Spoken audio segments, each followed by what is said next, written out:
तो वेलकम करता हूँ, स्वागत करता हूँ एक बार फिर से आपको हमारे इस यूट्यूब चैनल में। तो दोस्तों प्रश्न है यहाँ पे आपका कि ब्राह्मी और सिद्धम लिपि की तुलना में नागरी लिपि की मुख्य पहचान क्या है?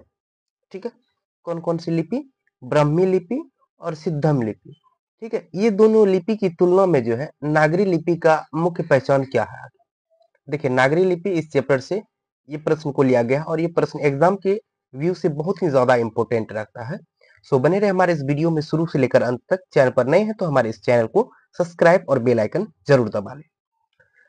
देखिए गुप्त काल की ब्राह्मी लिपि, कौन सी काल की? गुप्त काल की ब्राह्मी लिपि तथा उसके बाद की सिद्धम लिपियों के अक्षरों के सिरों पर, अक्षर का सिरा जो जैसे मान लीजिए ये अक्षर हो गया, जैसे लिख रहे हैं सो बो, ठीक है, सब हो गया।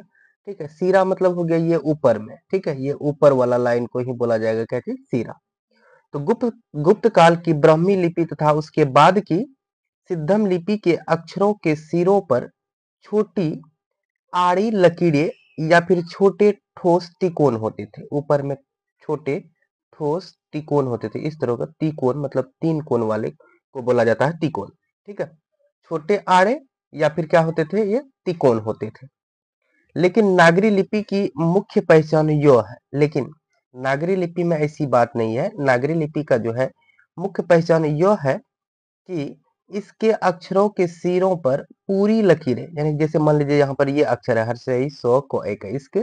ठीक है, ये अक्षर हो गया। ठीक है, या फिर इसको शब्द बोल सकते हैं, शब्द हो गया, या फिर अक्षर लीजिएगा तो कोई एक अक्षर हर्षई ही ले लीजिए। ठीक है, इस अक्षर के सिरे पर जो है पूरी लकीरें बन जाती है। मतलब जितना बड़ा अक्षर है उतना बड़ा लकीर होगा। जैसे यहाँ पर को लिख रहे हैं, ठीक है, यहाँ तक को आ गया तो इसके सिरे पर जो है ना ये लकीर हो गया। जितना बड़ा अक्षर उतना बड़ा क्या है? लकीर है इसके ऊपर में, वही बोला।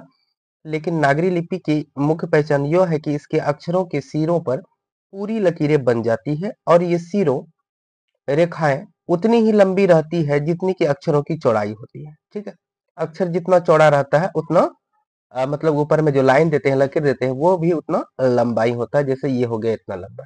ये होता है नागरी लिपि का मुख्य पहचान की जितना बड़ा अक्षर है, ठीक है, उसके ऊपर में जो लकीर देंगे उतना बड़ा ही, जितना जितना चौड़ा अक्षर रहेगा उतना चौड़ा ही आपको ऊपर में क्या देना पड़ेगा? ये लाइन देना पड़ेगा, रेखा देना पड़ेगा। ये हो गया आपका क्या चीज? नागरी लिपि का पहचान। ब्राह्मी लिपि और सिद्धम लिपि में ऐसी बात नहीं है। ऊपर में छोटे या फिर आड़ी लकीर दे दिया जाता है, या नहीं तो तिकोन का चिन्ह, ये तिकोन हो गया मतलब तीन कोण वाला चिन्ह दे दिया जाता था। कौन सी लिपि में? ब्राह्मी लिपि में और सिद्धम लिपि में। इसीलिए बोला कि गुप्त काल की ब्राह्मी लिपि और उसके बाद की सिद्धम लिपि के अक्षरों के सिरों पर छोटी आड़ी लकीरें या फिर छोटे ठोस तिकोन होते थे। लेकिन नागरी लिपि का मुख्य पहचान यह था कि इसके अक्षरों के सिरों पर पूरी लकीर रहता था। अक्षर का सिरा जो ऊपर होता है वहां पर पूरी लकीर बन जाती है और ये सिरे रेखाएं उतनी ही लंबी रहती है जितना कि अक्षर की चौड़ाई होती है। जितना अक्षर चौड़ा रहता है उतना ही ऊपर में लाइन रहता है। ठीक है, तो आई होप यहाँ पर ये क्वेश्चन आपको पूरी तरह से समझ में आ गया होगा। चलिए मिलते हैं नेक्स्ट वीडियो में, तब तक के लिए हमें इजाजत दे। जय हिंद।